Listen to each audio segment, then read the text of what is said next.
మీ పేరు? నా పేరు సురేష్. ఏం చేస్తారా మీరు? నేను అన్ఎంప్లాయిడా?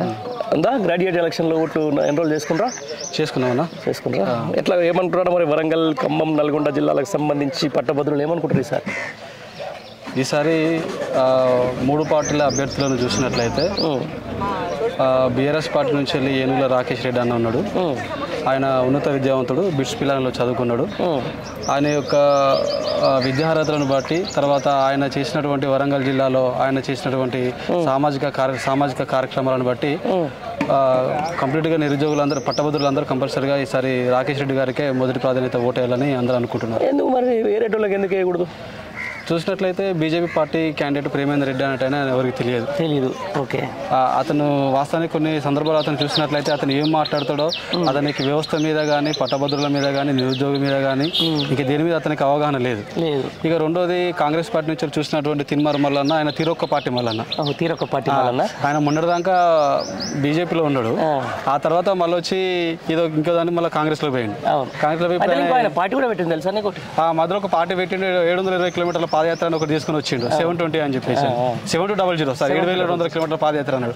అంటే ఆయన దాదాపు ఎస్సీ, ఎస్టీ, బీసీ మైనార్టీలందరినీ ఒక సోషల్ మీడియా పెట్టుకొని అందరి దగ్గర పాప నిరుద్యోగుల దగ్గర డబ్బులు వసూలు చేసిండు. ఆయన నిరుద్యోగుల డబ్బులు వసూలు చేసి ఒక సోషల్ మీడియాలో ఒక బాగా హైప్ క్రియేట్ చేసుకొని ఆయన ఒక నాయకునిగా చెల్లమని అవుతున్నాడు. వాస్తవానికి ఆయన నాయకుడు కాదు, ఒక బ్రోకర్. ఆయన చాలా మంది ఆయన అప్పటిట్లో కూడా ఆయన నా ఎన్ని కేసులు ఉన్నాయని చెప్పేసి ఆయన చెప్పుకున్నాడు కదా.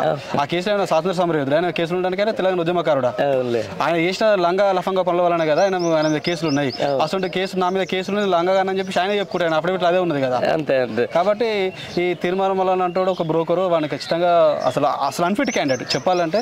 సీరియస్గా నేను కూడా నియోజకవర్గంలో ఉన్న కొంతమంది గ్రాడ్యుయేట్స్ అందరిని అప్పీల్ చేసేది ఏంటంటే, సీరియస్గా చూసినట్లయితే ఈ 3 క్యాండిడేట్ల కంటే బెటర్ ఏనుగుల రాకేష్ రెడ్డి. ఇదే అంటున్నారు ఇప్పుడు ప్రభుత్వానికి సంబంధించి. ఇదే ముఖ్యమంత్రి ఏమంటాడు, పెద్దల సభ అది రియల్ ఎస్టేట్ బ్రోకర్ల సభ అయిపోయిందని చెప్పేసి అంటారు. ఇట్లాంటి ఈడేమో జర్నలిజం పేరు చెప్పుకొని ఇష్టానుసారంగా టీవీల ముందు ఎవరు పడితే వాళ్ళని అనడం వల్ల మళ్ళీ ఇప్పుడు వచ్చేసి నన్ను చంపేస్తారా, చట్టసభలకు పంపుతారా అని చెప్పేసి ఇక్కడ మాట్లాడుతూ ఉన్నారు. ఇవన్నీ చూస్తున్న తర్వాత ఒక మేధావిగా, ఒక గ్రాడ్యుయేట్ మీకు వాస్తవానికి ఆయన నన్ను శ్మశానానికి పంపిస్తారా లేకపోతే శాసన మండలికి పంపిస్తారా అని ఇది 100% ఆయన ప్రజల్ని గ్రాడ్యుయేట్స్ని బ్లాక్మెయిల్ చేయడం అనేది. అంటే నన్ను మీరు చంపులు లేకపోతే శాసన మండలికి పంపించాలంటే అయితే బ్లాక్మెయిల్ చేస్తున్నాడు కదా. డైరెక్ట్గా బ్లాక్మెయిల్ చేస్తున్నప్పుడు దీన్ని ఎలక్షన్ కమిషన్ దీన్ని సీరియస్ తీసుకోవాలి. అంటే మరి అధికారంలో ఉన్నదని చెప్పేసి ఎలక్షన్ కమిషన్ దాన్ని ఆ విధంగా చూస్తుందా లేదా తెలియదు. కానీ మొత్తానికైతే 100% అతను బ్లాక్ మెయిలర్ కాబట్టి బ్లాక్ మెయిల్ చేస్తున్నాడు అనే విషయం మొన్నటి మాటతో అర్థమైపోయింది. అంతే. చాలా చెప్పేది వరకు అంటే టీవీలో ముందు కూర్చొని అప్పటిదాకా ప్రశ్నించే గొంతుకన్నారు. ఆ తర్వాత విద్యార్థుల మీద మాట్లాడిండు. ఆ తర్వాత రైతులు కూడా రైతు బంధు అడితే చెప్పుతో కొట్టండి అని చెప్పేసి కూడా మాట్లాడారు. ఇట్లాంటి వ్యక్తిని ఇంత మేధావి వర్గం యాక్సెప్ట్ చేస్తారా? అసలు యాక్సెప్ట్ చేయొద్దు ఆయన. ఇప్పుడు మేము కూడా ప్రజలలో గ్రాడ్యుయేట్స్ దగ్గర మేము కొన్ని సందర్భాల్లో చర్చలు పెట్టినప్పుడు ఇలాంటి ఒక బ్లాక్ మెయిలర్ శాసన మండలికి, చట్టసభలకు పోయే అర్హత ఇతనికి లేదు అనేది ప్రజలు గ్రాడ్యుయేట్స్ అందరూ ఒక తీర్మానం అయితే చేసుకున్నట్టుగా కనిపిస్తాను. అతను ఏ రకంగా కూడా సూటబుల్ క్యాండిడేట్ కాదు. గతంలో అంటే ఆయన ఏమనుకుంటున్నంటే, నేను ఒకసారి ఇండిపెండెంట్ పోటీ చేస్తే గట్టి పోటీని ఇచ్చిన, అది ఇచ్చిన, ఇది ఇచ్చిన అనుకుంటున్నాను. అప్పుడున్నంత ఉందా మనకి? లేదు, ఇది వాస్తవం. ఒకప్పుడు తిరుమల మల్లన్న అన్నట్టు నేను ఒక ఎస్సీ, ఎస్టీ, బీసీల రాజ్యాధికారం రావాలని చెప్పేసి అని ఒక నినాదం తీసుకున్నాడు. ఆ తర్వాత ఏమన్నాడు అంటే అంగిలాగు సిద్ధాంతం చెప్పిండు.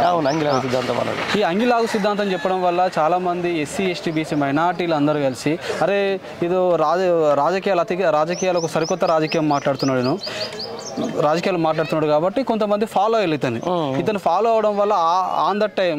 కానీ ఎప్పుడైతే గతంలో ఎమ్మెల్సీ ఎన్నికలు అయిపోయినాయో అయిపోయిన తర్వాత ఇతని యొక్క ఏదైతే ఉందో నిజ స్వరూపం, ఇతను ఎంతమందిని బ్లాక్మెయిల్ చేసిండో, ఎంతమంది మెడ మీద కత్తి పెట్టి డబ్బులు వసూలు చేసిండో, ఇతని మీద అనేక విషయాలు బయటకు రావడం వల్ల ఆ రోజు ఉన్నటువంటి హైప్ మాత్రం ఇప్పుడు లేదు. వాడు కంప్లీట్గా తీర్మానం మల్లన్న బ్రోకర్ అంటాడు, కంప్లీట్గా జీరో అయిపోయాడు. 100% వాడికి అసలు పోటీలో ఉన్నా కానీ అతను లెక్కలోకి తీసుకోవాల్సిన అవసరం లేదు. అంతే. మొత్తానికి ఒక ఉన్నత విద్యావంతుడు, బ్రిట్స్ పిల్లలు చదివిన ఒక మంచి స్టూడెంట్, ఆ తర్వాత రాజకీయంలోకి వచ్చింది. ఇప్పుడు ఒక గొప్ప అవకాశం ఇచ్చింది బీఆర్ఎస్ పార్టీ కూడా ఏనుగుల రాకేష్ రెడ్డికి. భవిష్యత్తులో ఎట్లా ఉండబోతుంది ఆయన? 100% రాజకీయాలలో ఉండాల్సిన పర్సన్ రాకేష్ రెడ్డి గారు. ఎందుకంటే వాస్తవానికి వారు ఉన్నత విద్యావంతుడు, విదేశాల్లో చదువుకున్నాడు, విదేశాల్లో ఉద్యోగం చేసి మాతృభూమి కొరకు సేవ చేద్దామని ఈ ప్రాంతానికి రావడం జరిగిందని. రావడమే కాదు, అతను ఏ వేదిక మీద ఉన్నా అతను 100% ఎఫర్ట్ పెట్టి పనిచేసిండు. మేము చూసినాము, ఈ వరంగల్ ప్రాంతంలో ఉండి చూసినాము. అతను కరోనా సమయంలో వేలాది మందికి కరోనా బాధితులకు సహాయ సహకారాలు అందించిండు.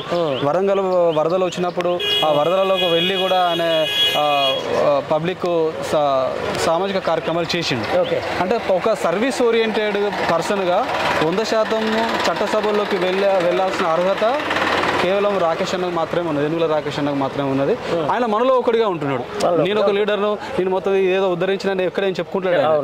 ఆయన గ్రౌండ్ టు ఎర్త్లో ఉంటున్నాడు కాబట్టి 100% అతను ఉండాల్సిన candidate. Okay brother, thank you.